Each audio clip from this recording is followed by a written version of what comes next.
সম্প্রতি Realme launch করেছে তাদের নতুন স্মার্টফোন রিয়েলমি জিটি এবং এই স্মার্টফোনটি নিয়ে যেন গুঞ্জনের শেষ নেই, কেননা এটি শুধু রিয়েলমি নয় বরং স্মার্টফোনের ইতিহাসে সবচেয়ে চিপেস্ট ফ্ল্যাগশিপ স্মার্টফোনের চিপসেট হিসেবে ব্যবহার করা হয়েছে স্ন্যাপড্রাগন 888।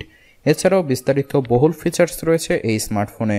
বাংলাদেশের বাজারে এখনও অফিসিয়ালি এই স্মার্টফোনটি লঞ্চ না করা হলেও অতি সত্বর লঞ্চ করা হবে বলে আশা করা যায়। স্মার্টফোনটি গ্লোবাল মার্কেটে লঞ্চ করা হয়েছে কেবলমাত্র একটি ভ্যারিয়েন্টে। 128 ভ্যারিয়েন্টের এই স্মার্টফোনটি লঞ্চ করা হয়েছে চলতি বছরের মার্চ মাসে।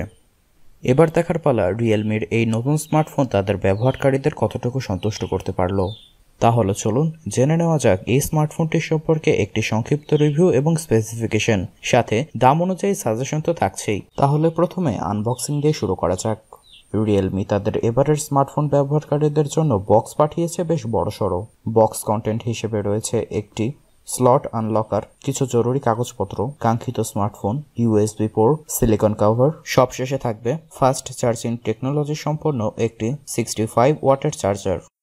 আনবক্সিং শেষে এবার কথা বলা যাক এই স্মার্টফোনটির ডিজাইন এবং বিল্ড কোয়ালিটি নিয়ে। রিয়েলমি তাদের এবারের স্মার্টফোনটি লঞ্চ করেছে দুইটি ডিজাইনে। স্কাই ব্লু কালারের এই ডিজাইনটি ইউনিক কিছু না হলেও রিয়েলমি হলুদ কালার মিশেলে একটি স্মার্টফোন লঞ্চ করেছে যেটি বেশ ইউনিক। তবে স্কাই ব্লু কালারের এই ডিভাইসটি যে একদম ইউনিক ডিজাইনের নয় তা বলবো না, এখানে কিছু এলিমেন্ট ব্যবহার করা হয়েছে যা ডিভাইসটিকে কিছুটা হলেও ইউনিক দেখাচ্ছে। গ্লসি ফিনিশিং এবং আলোতে বেশ সুন্দর রিফ্লেক্ট করে। ওজনে খুব একটা ভারী না, মাত্র 186 গ্রামের। রেয়ারে ব্যবহার করা হয়েছে প্লাস্টিক বিল্ড, সে কারণে গেমিংয়ের ক্ষেত্রে হিটিং প্রবলেম খুব কম হবে। ডান দিকে ব্যবহার করা হয়েছে ভলিউম ব্রকার, তবে পজিশন অনুযায়ী রিচ করতে কিছুটা কষ্ট হচ্ছিল। এবার কথা বলা যাক এই ফোনের ডিসপ্লে নিয়ে। ডিসপ্লে হিসেবে এখানে ব্যবহার করা হয়েছে 6.43 ইঞ্চের একটি super AMOLED capacitive touch screen. ডিসপ্লেতে রয়েছে ছোটখাটো punch whole, resolution 1080x2400 pixels, pixel density 409 ppi density, aspect ratio 20:9। এছাড়াও ব্যবহার করা হয়েছে 120 হার্জ রিফ্রেশ রেট প্যানেল। ফোনটি বেশ হালকা এবং আশা করা যায় এক হাতে ব্যবহার করতে পারবেন। রয়েছে 3.5mm headphone Jack, USB port, speaker grill এবং বাম দিকে রয়েছে সিম স্লট। ফোনের ডিসপ্লে কোয়ালিটি বলতে গেলে এক কথায় অসাধারণ। বেশ কালারফুল ডিসপ্লে, ব্রাইটনেস এবং শার্পনেস সবকিছু ঠিকঠাক। স্ক্রিনের আশেপাশে বেজেলসের কারণে বিন্দুমাত্র অসুবিধা হবে না। ডিসপ্লে বেশ ব্রাইট, সে কারণে সানলাইটে ব্যবহার করতে বিন্দুমাত্র অসুবিধা হবে না। যেহেতু এখানে 120 হার্জের রিফ্রেশ রেট প্যানেল ব্যবহার করা হয়েছে, সে কারণে টাচ রেসপন্স বলতে গেলে এক কথায় অসাধারণ। মাল্টিটাস্কিংয়ের ক্ষেত্রেও বিন্দুমাত্র অসুবিধা হবে না। গেমিং এর কথা তো বাদই দিলাম, সিকিউরিটি হিসেবে ব্যবহার করা হয়েছে ইন ডিসপ্লে ফিঙ্গারপ্রিন্ট সেন্সর। এবার কথা বলা যাক এই ফোনের অন্যতম মূল আকর্ষণ ক্যামেরা নিয়ে। এখানে ব্যবহার করা হয়েছে ট্রিপল ক্যামেরা সেটআপ, যার মেইন ফোকাসটি 64 মেগাপিক্সেলের এবং সাথে রয়েছে 8 মেগাপিক্সেলের আলট্রা ওয়াইড এবং 2 মেগাপিক্সেলের ম্যাক্রো। ক্যামেরার সাধারণ কিছু ফিচার্স হিসেবে থাকছে LED flash, ISO control, face detection, auto focus, high dynamic range mode, zoom, auto flash, face detection, touch to focus, super night scene, panorama, professional, super wide angle, super macro, filter, super glow, super text ইত্যাদি। Video record করা যাবে 4K রেজুলেশনে। এই ফোনের camera দিয়ে যে কোনো অবজেক্টের ছবি তুললে একদম ন্যাচারাল রেজুলেশন আসবে। সম্পূর্ণ ডে লাইটে ব্রাইটনেসের বিন্দুমাত্র ঘাটতি লক্ষ্য করা যায়নি। শার্পনেস এবং ডিটেলস সবকিছু এক কথায় ছিল অসাধারণ।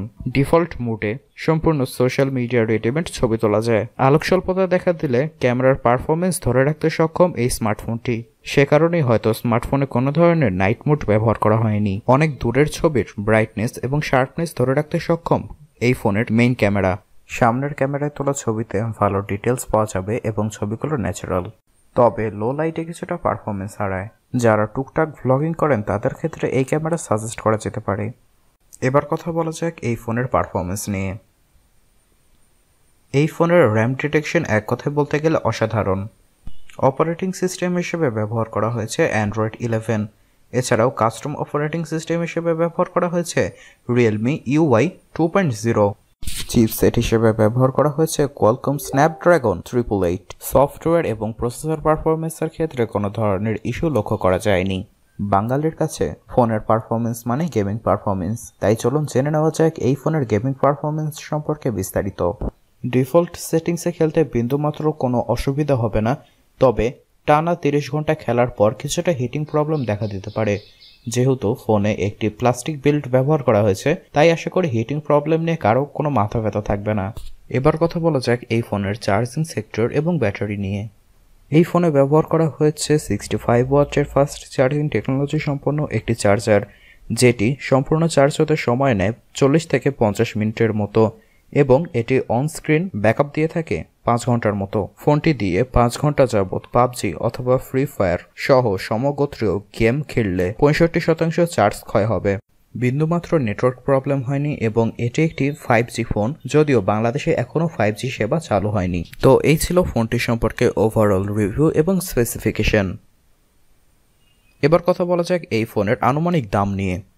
বাংলাদেশের বাজারে এখনও এই স্মার্টফোনটি অফিসিয়ালি লঞ্চ করা হয়নি, তবে আশা করা যায় খুব শীঘ্রই এই স্মার্টফোনটি বাংলাদেশের বাজারেও অফিসিয়ালি লঞ্চ করা হবে এবং বাংলাদেশের বাজারে এই স্মার্টফোনটি অফিসিয়ালি লঞ্চ করা হলে দাম 45,000 বা তার আশেপাশে থাকবে বলে অনুমান করা যায়। এখন দেখার পালা রিয়েলমি তাদের নতুন স্মার্টফোনের মাধ্যমে ব্যবহারকারীদের কতটুকু সন্তুষ্ট করতে পারলো।